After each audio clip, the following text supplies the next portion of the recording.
Radio Transparence, l'info locale en impromptu. Ça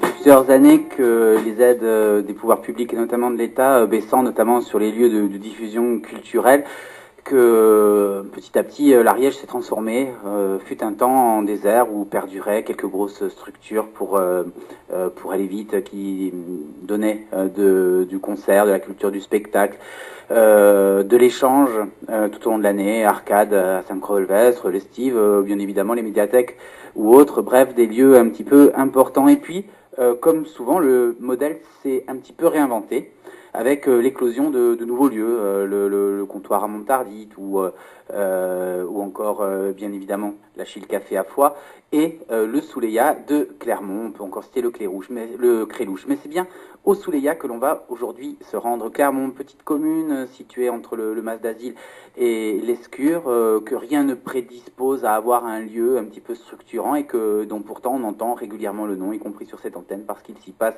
des choses. Parce que là-bas, la mairie, en son temps, avait décidé de réouvrir un petit commerce local, transformé en bar, restaurant, petite épicerie, où il se passe des choses, où il y a des réunions, où les gens se rencontrent, où on entend de la musique et de la vie. C'est depuis 4 ans maintenant où Jean-Luc Guilbault, qui a récupéré la gestion du lieu, qui lui est confiée par la mairie, moyennant loyer, sauf que le Souleya est menacé de fermeture à court terme.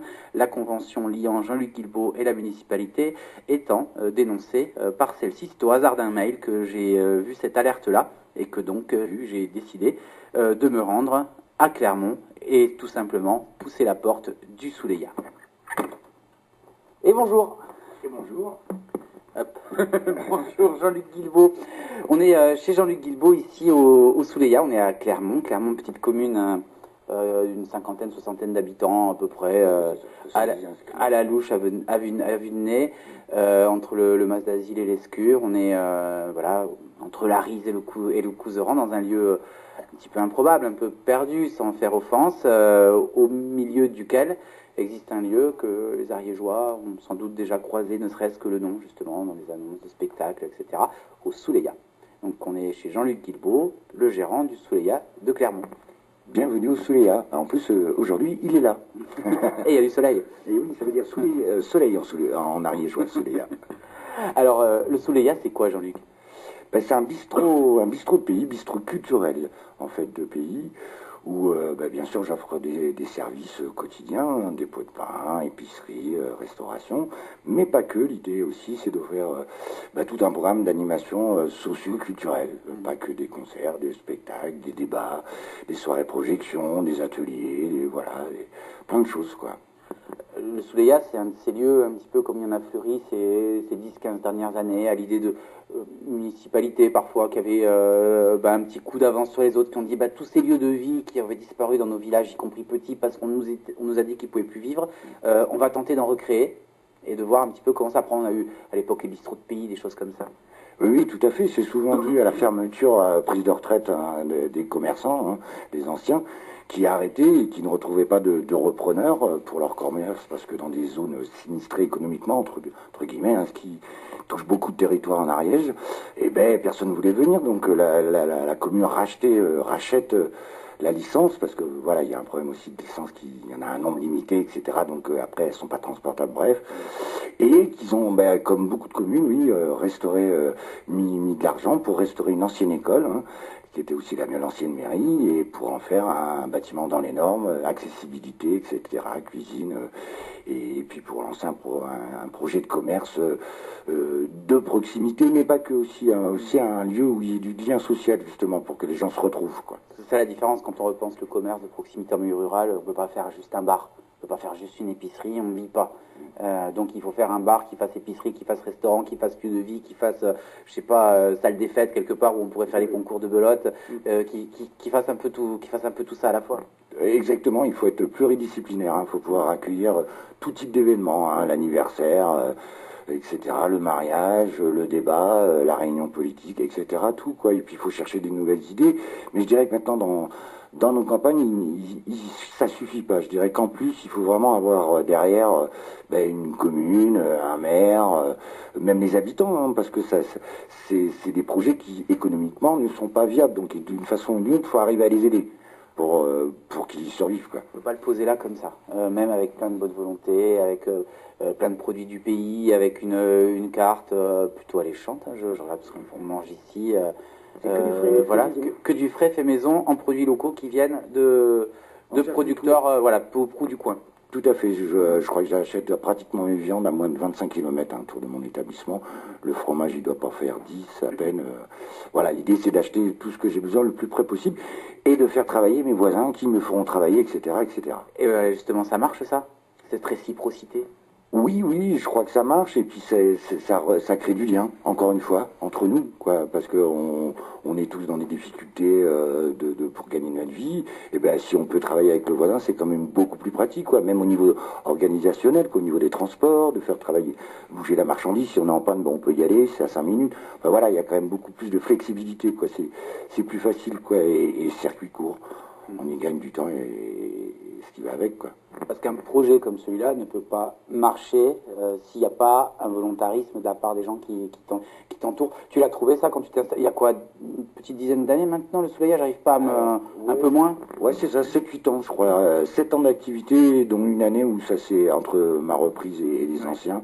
Voilà, mais il y a eu je suis le troisième, la troisième équipe, qui essaye et qui se bat pour que ce lieu continue de vivre et soit aussi, l'idée aussi c'est que ça soit une vitrine du territoire, une vitrine dans tous les sens larges du terme, quoi, gustative, les vins, la confiture, mais pas que, l'art, la poterie, on a plein d'artistes, quoi, sur ce territoire, quoi, donc, mais on manque d'endroits pour les mettre en valeur.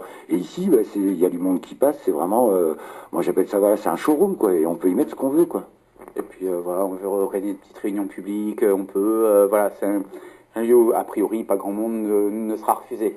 Voilà, on va le dire, on va pas le donner au global, on sait jamais, on sait jamais, mais voilà. Je me donne un droit de réserve. Voilà. Mais globalement, voilà, c'est un lieu de vie, d'échange et de liberté. Quand tu es arrivé donc à 7-8 ans, voilà, tu t'es dit à l'usage au début, voilà, c'est jouable, enfin bref, tu trouves ton compte de façon normale, ça fonctionne, on peut vivre d'un endroit comme celui-là. Alors bon, juste petite rectificative, moi j'ai repris il y a 4 ans, enfin il y a 3 ans, en 2014, avril 2014. Alors moi quand je suis venu, déjà j'ai été recruté, alors ça va être rigolo, mais c'est à travers une annonce du Bon Coin, que j'ai trouvé dans le Bon Coin, parce que j'ai été en convalescence d'un grave accident, et je cherchais à me recycler, moi je viens du milieu du spectacle, j'ai été directeur d'une compagnie de spectacle, producteur, etc., comédien, musicien, et voilà, il fallait que je m'oriente sur une nouvelle, donc je tombe sur cette annonce qui correspondait complètement à mes compétences et mon envie de rester sur le territoire que je connais depuis des années, ça fait plus de 10 ans, 20 ans que je traîne en Ariège, et donc ici j'ai retrouvé tout ce milieu rural, ce lien, j'adore créer du lien, et ici c'était ce qu'on demandait aux gérants de ce lieu, c'est pas que de faire du business, mais c'était créer du lien, en s'aidant de la culture, des arts. Voilà. Et ça, moi, ça m'a fait kiffer. Et je me suis très vite rendu compte en faisant mes études de marché, parce que j'étais accompagné, comme j'étais chômeur de longue durée, etc. Donc on a très bien vu que c'était très précaire, il allait falloir se battre, quoi. Vraiment, et puis mouiller la chemise, quoi. Ça m'a pas fait peur, au contraire, j'aime bien les challenges. Par contre, voilà, je comptais sur un soutien de la mairie et d'une population, et il s'est avéré que, hélas, 15 jours après avoir signé mon contrat avec la mairie, l'équipe de mairie a complètement changé, et là, je suis tombé sur le yin et le yang, quoi, où là, voilà, on voulait pas de moi. Ouais, le camp d'en face, finalement. C'est exactement ça, c'est le truc trop bête, quoi. Et patatras, et depuis, il y a de gros problèmes, à tel point qu'aujourd'hui, tu as fermé les portes, voilà, que le Souléa est menacé de mort par la volonté, on va le dire comme ça, c'est comme ça que tu m'as présenté au téléphone, en tout cas, tu me diras si j'exagère, du maire de la commune. Disons que c'est peut-être pas sa volonté affichée, et je pense que si je dis ça, il va encore m'attaquer pour atteinte, comment on dit, diffamation en public, quoi. Non, non, En tout cas, il dénonce la convention qui vous lie. voilà, et il met en avant des arguments qui sont complètement faux, quoi. Pour vous dire, quoi, il me reproche de pas assez ouvrir l'épicerie, alors que bon, tout est ouvert tout le temps, et que cet été j'ai été ouvert tous les jours, donc je vois difficilement comment on peut.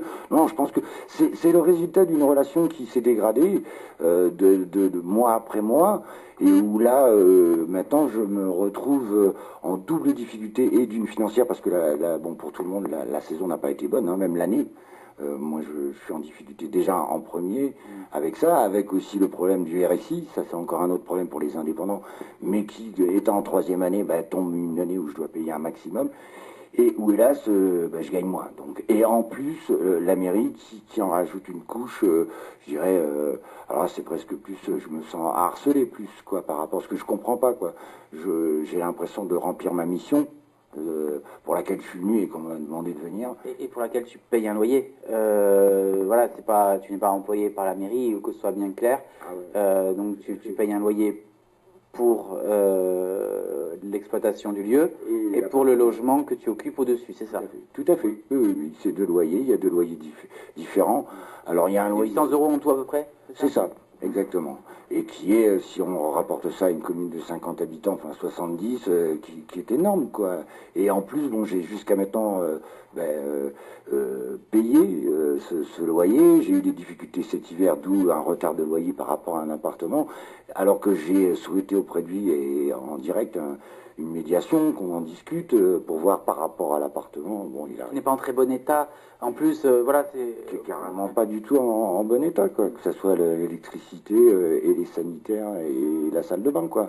Donc jusqu'à maintenant, c'est vrai que j'ai jamais rien dit parce que bon, voilà, ça se passait bien, mais vu la tournure, je trouve ça, voilà, et je dirais qu'il a fait ça aussi à un moment comment dire, pour m'affaiblir même au niveau de la trésorerie, parce que du coup, moi, je me suis retrouvé saisi directement pour mes retards de loyer, quoi. Oui, sans conciliation possible. Exactement. Et tu dis... c'est ce manque de dialogue et de conciliation. Je n'ai pas pu négocier avec lui. Voilà, il n'y a eu rien à faire. Et c'est vrai qu'après, bon, je suis pas procédurier, donc j'ai rien marqué au niveau, pas envoyé de lettres recommandées par rapport au rendez-vous que j'ai pu avoir avec lui. Mais voilà, il y a pas de, on n'a pas pu discuter vraiment, alors que sur le contraire, il est dit que on doit d'abord arriver à discuter ensemble à ce tour d'une table, quoi. Oui. Deuxième effet qui se coule, on est dans un petit village. Quand dans un petit village, on a le maire sur le dos. Difficile pour la population de pousser la porte de l'endroit. Aujourd'hui, tu n'as plus aussi ce soutien-là, celui de venir boire un coup, un café, acheter un truc à l'épicerie. Tu l'as ressenti, ça? Je commence à me poser des questions, quoi, parce que, bon, voilà, comme tu le dis, hein, c'est une toute petite commune, hein, on est sur 50 personnes à l'année qui y habitent, hein. Donc, ça veut dire que la moitié, s'il a été élu, hein, c'est que moins la moitié était pour lui, hein, plus ou moins, on va pas... Il y avait deux listes aux élections? Alors non, il n'y en avait pas de Ah bon, alors ça va. Donc c'est vite réglé. Donc oui, je finis par me demander s'il n'y a pas erreur de casting. Enfin, il n'y a pas eu erreur de casting, mais il n'y a plus de... comment dire, je me sens seul, en fait. J'avais l'impression que c'était un projet qui était soutenu par une partie des habitants, et cette partie-là, je la vois même plus, quoi.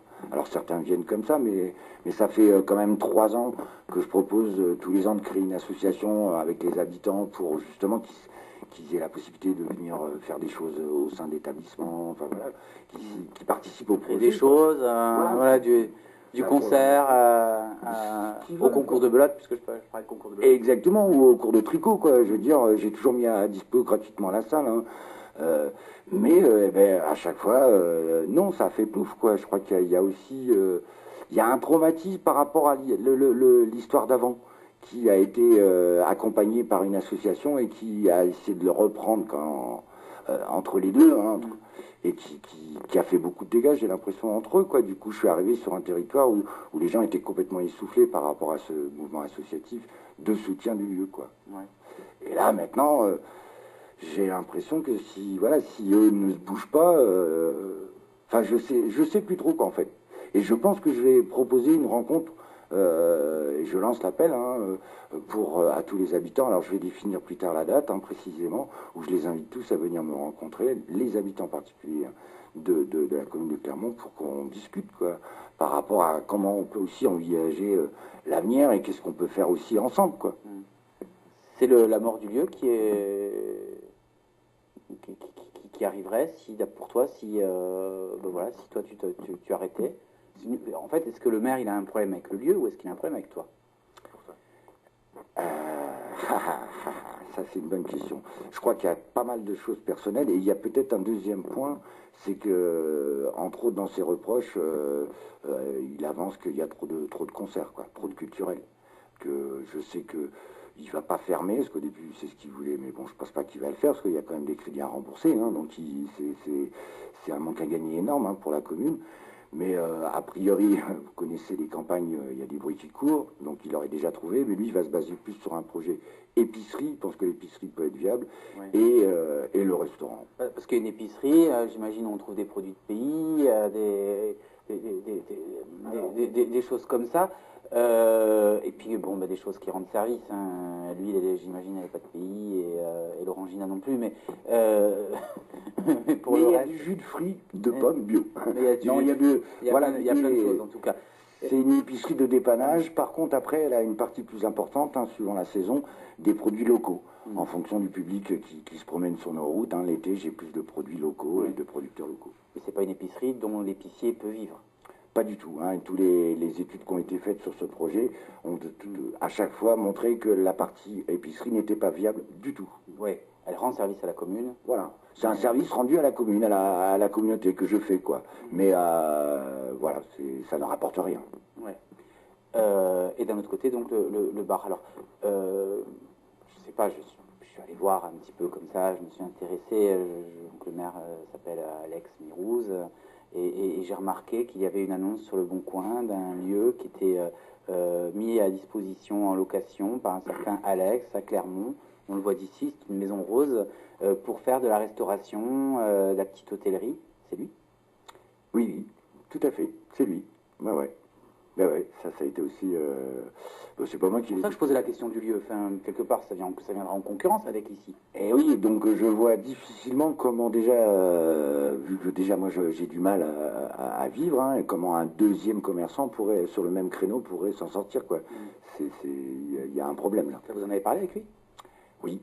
Oui, vous imaginez bien que ça m'a un petit peu titillé, et pour lui, je lui ai demandé si ça lui, en tant qu'humain, en tant que voisin, sachant que je suis en difficulté, si ça lui posait un problème, et il m'a répondu que non, que voilà, il voyait pas ce qu'il y a. Il n'y a pas de conflit d'intérêt là?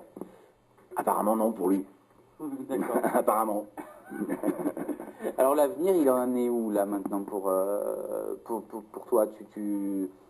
Tu te vois continuer ici, essayer d'arranger, je sais pas si les choses peuvent s'arranger, ou voilà, c'est direct, c'est déjà un enfer et tu veux passer à autre chose. C'est quoi ton avenir à toi, celui du Souleya?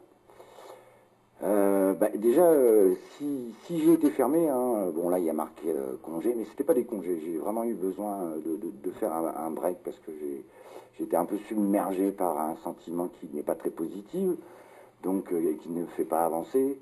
Donc je serais plus maintenant, j'ai été piqué, quoi, le fait qu'il sorte que trop de culture, et je trouve qu'il y a beaucoup d'injustice, parce qu'on m'a demandé de venir pour mener une mission à bien, et je pense que je l'ai menée à bien, et là, pour une personne, parce que je ne plais pas, je pense que c'est peut-être une question de trop de culture.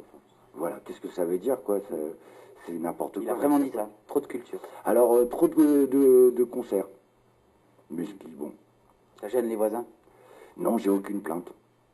Ça fait quand même plus de 3 ans que je organise, il n'y a aucune plainte qui n'a été déposée, parce que justement, j'ai toujours fait extrêmement attention, et mon public pourra vous le dire, je leur prends bien la tête de ne pas faire de bruit sur le parking, d'aller de l'autre côté dans les prés pour fumer leur clope pour ne pas embêter mes voisins. Enfin voilà, j'ai toujours demandé, et j'ai toujours fait attention, quoi, de ce côté-là, quoi. C'est une question de bon voisinage et de bonne entente. Quand on est 5 sur le hameau, il vaut mieux s'entendre bien avec ses voisins, quoi. Je trouve ça normal. Sinon, c'est pas possible. Voilà, du bon sens édicté ici par donc celui qui est encore aux commandes du Souleya. Souleya fermé au moment de l'enregistrement, tout simplement parce qu'il n'arrive pas à avoir le cœur à ouvrir, Jean-Luc Guilbault.